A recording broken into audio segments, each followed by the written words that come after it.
Monica Mc Inerney, thanks for joining us in the library hour this morning. I was listening to an interview that you did with Sarah Kanowski recently talking about your childhood growing up as a station master's daughter in Clare. And I wondered how much is place important in your writing, and how often does nostalgia creep in?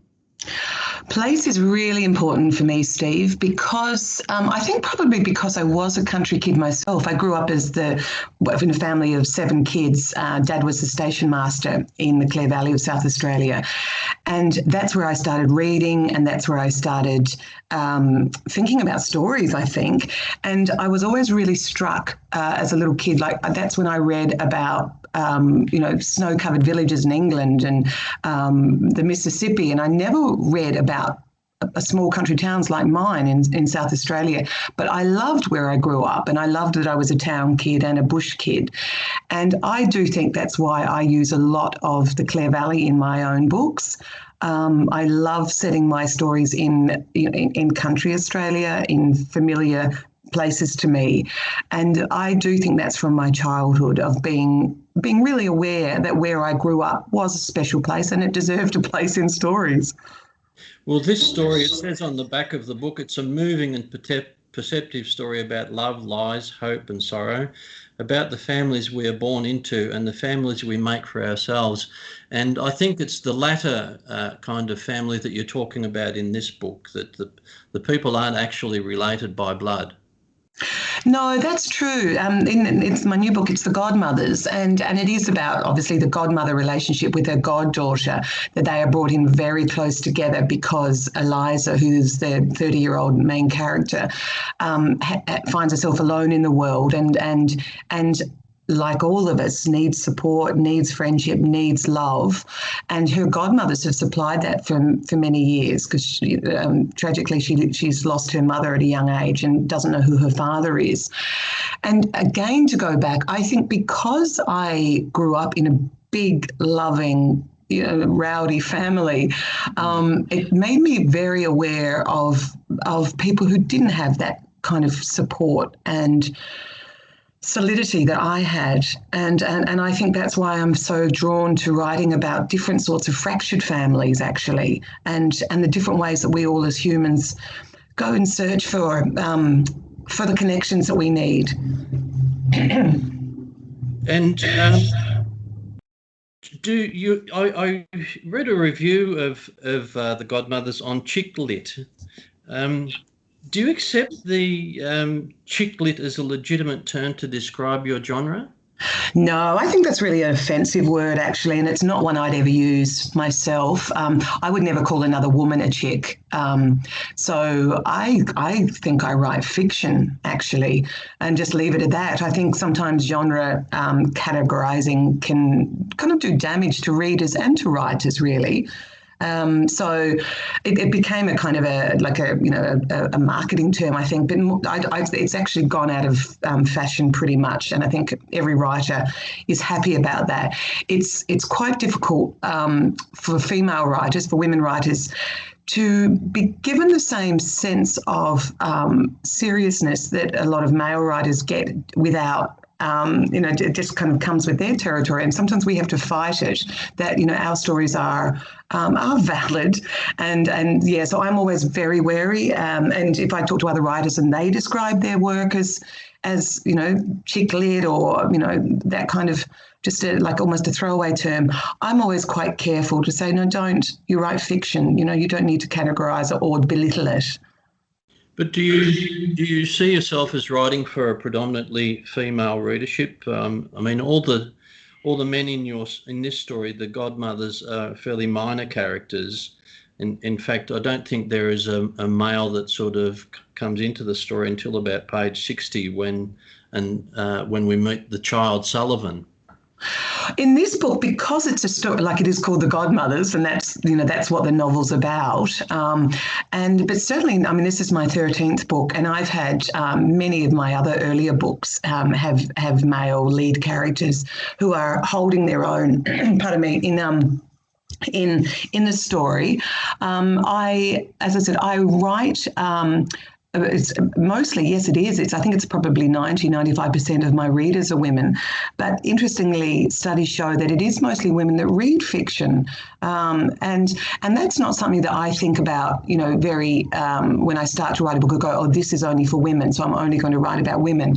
Because I write family stories, and families are made up of, mothers, fathers, brothers, sisters, uncles, aunts, nephews, sons. So I like to paint that whole canvas. But with every novel, you can only choose to focus on a few lead characters. And certainly, yes, in The Godmothers, I am following Eliza, the main character, and her two godmothers.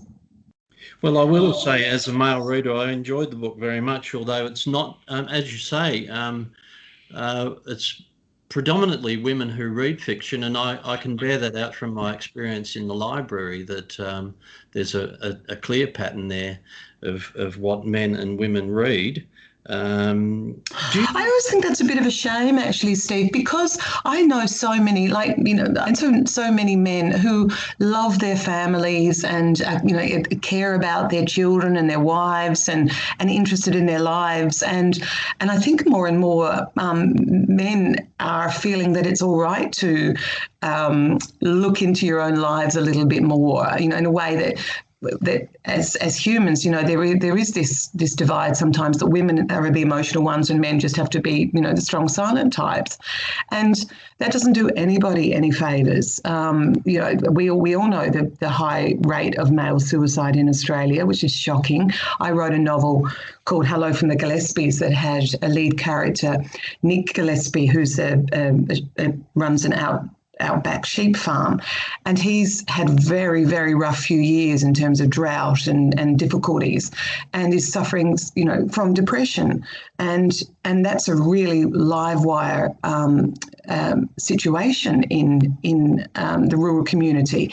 And I really researched and concentrated on him as a character because of that book, and did get lots of emails and messages from male readers who said, thank you, this is what it's like, but we're not allowed to look out as much and look inwards as much. And I think the more we can all do to say, like the Beyond Blue campaign, are you okay?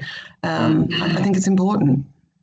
Yeah, you alluded to research there. What kind of research did you do in writing this novel? I do it in very many levels. There's a lot of location research with each of my novels because they always have international settings. So The Godmothers moves from country Victoria to Melbourne to Scotland and England and then Ireland as well. And I usually live in Ireland. I've been stranded by COVID in Adelaide at my mum's house for the last 7 months, sadly away from my lovely husband. But, so I know Australia, well, so I'm able to write that, but I also know Ireland well from living there for the past 30 years. And I spent time in Edinburgh and in London researching all the locations and the different houses that people live in, and some fictional but some based on real places. In terms of thematic research, there's a lot going on in The Godmothers. It's packed with secrets and drama. It's got lots of comedy too, I hope. But that's how I see the world. I do take my writing and I take life seriously, but I also, love the distraction and enjoyment of laughing. But I do look closely at mental illness and grief and anxiety in the way that's affected different characters through their lives. And so I did a lot of reading on each of those subjects. I spoke to medical professionals. I spoke to people I knew who with some very difficult times in their lives, and that helped inform it.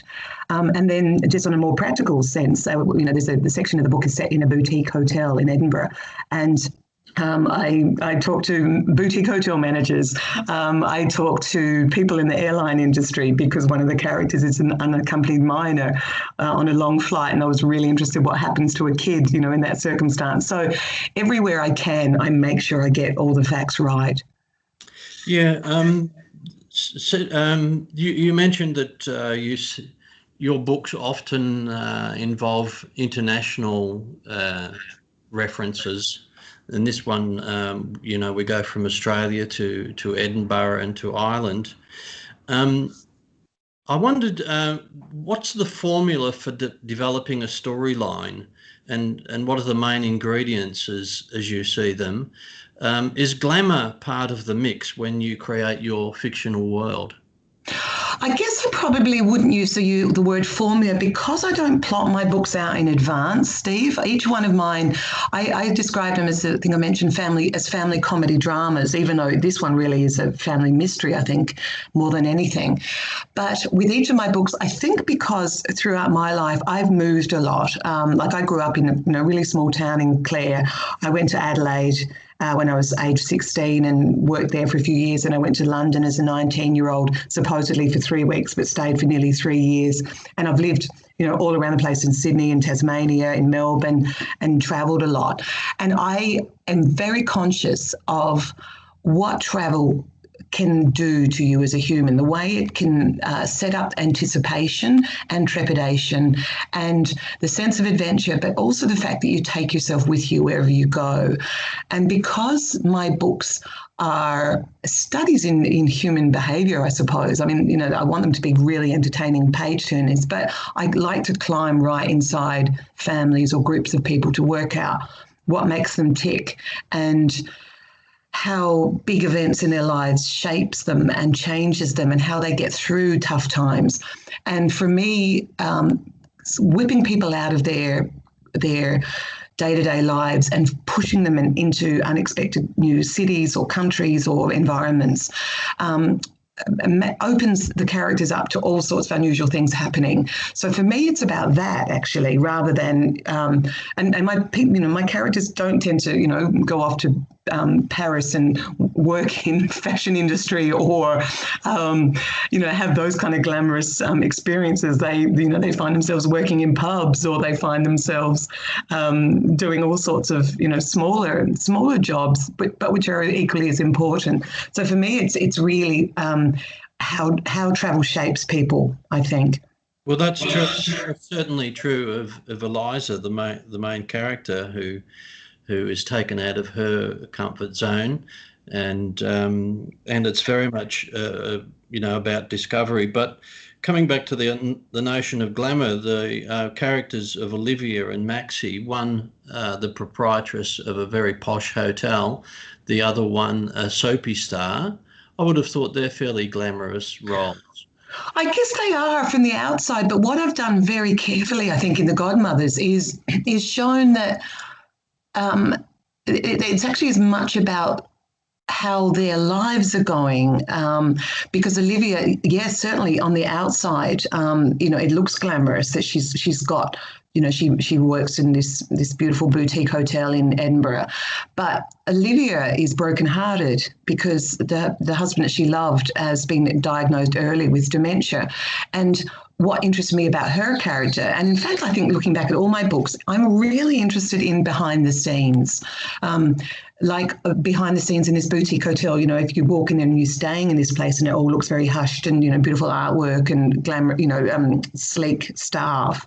But where I take the reader is the fact that, the members of the family who are working there don't want to be there. There's all sorts of tensions in that family life. And with Maxie, who, yes, is a TV actor in a kind of a drama series, but she has her own complications and guilt as a person.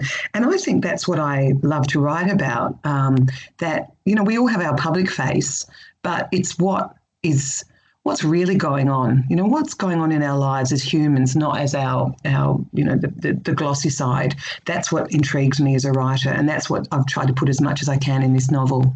Yeah, I think the question of what's going on is really apt for the main character, Jeannie, who's actually not alive for the entirety of the novel, but much of the story focuses on her life.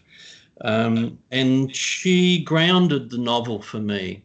That was somebody that her life wasn't at all glamorous. Oh, absolutely, and she grounded the novel for me too. She is the spine of the novel, even though she's not there.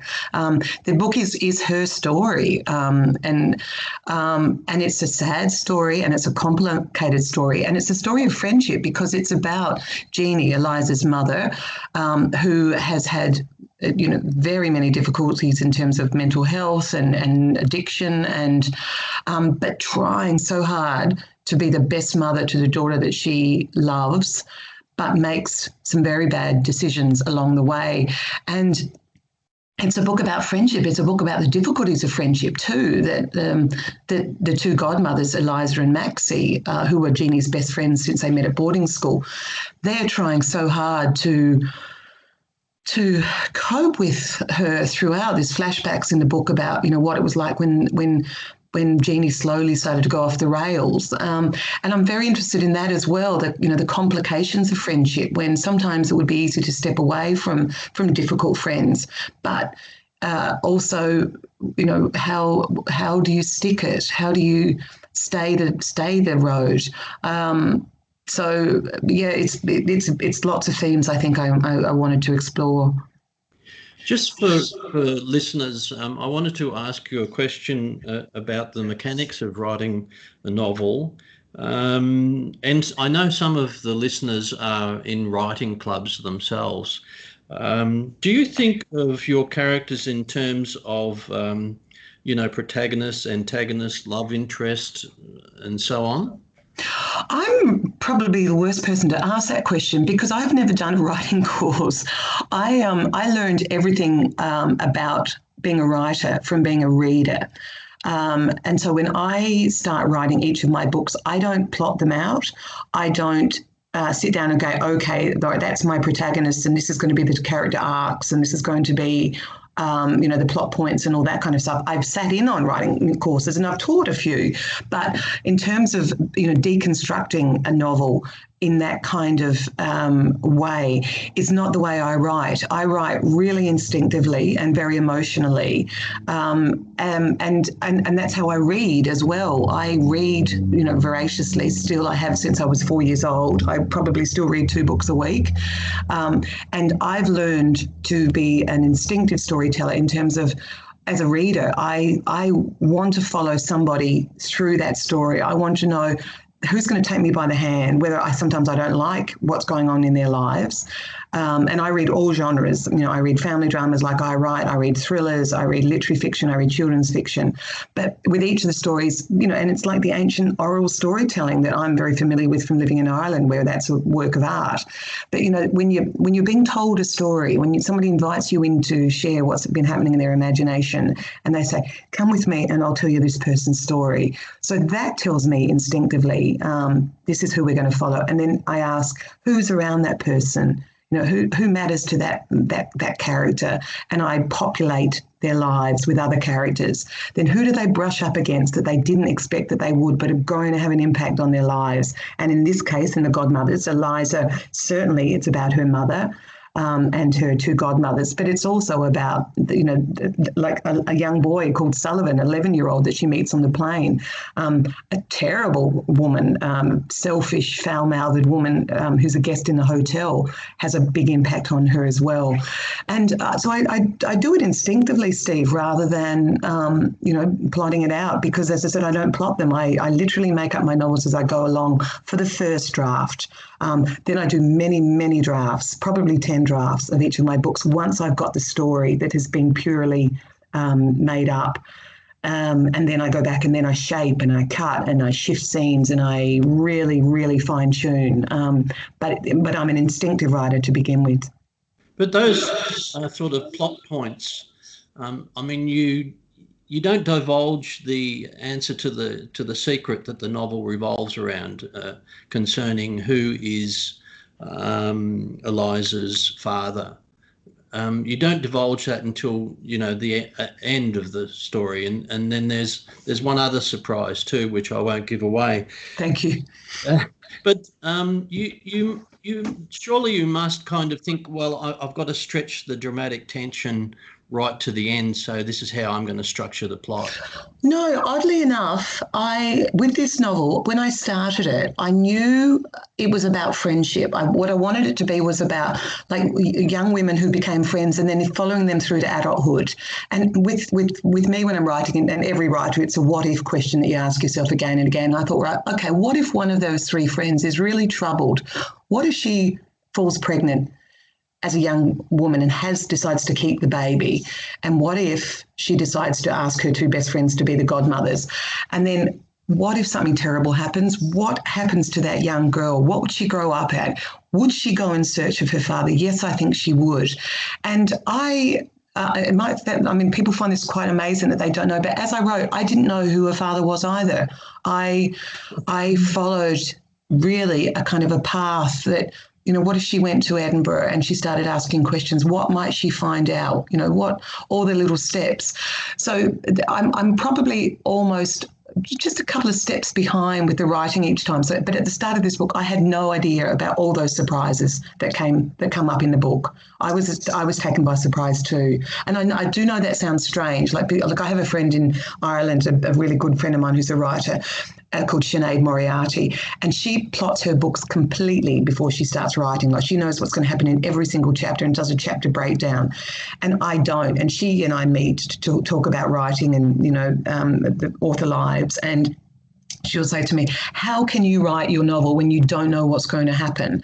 And I say to her, how can you write your novel when you do know what's going to happen? Because for me, why would I want to go up the stairs to my attic office every day if I knew what was waiting up there for me? For me, that's the joy of writing, that I've got to know my characters so well before I actually start writing. I spend about 3 to 6 months, daydreaming about them, knowing their personalities inside out. So when it comes time that I throw what I call an emotional explosion into the middle of this fictional group of people, I can follow how each of them will react. And it's like physics in a way. Each movement creates another movement, which makes something else happen, like it does in our lives, Steve. If everything you do makes something else happen. And that's how I follow in fiction too.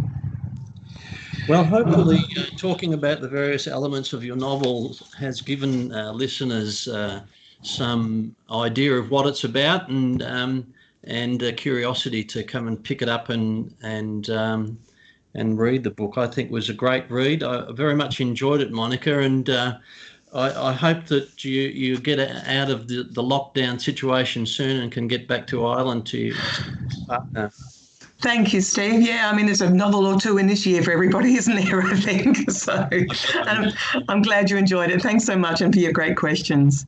Thank you. Bye.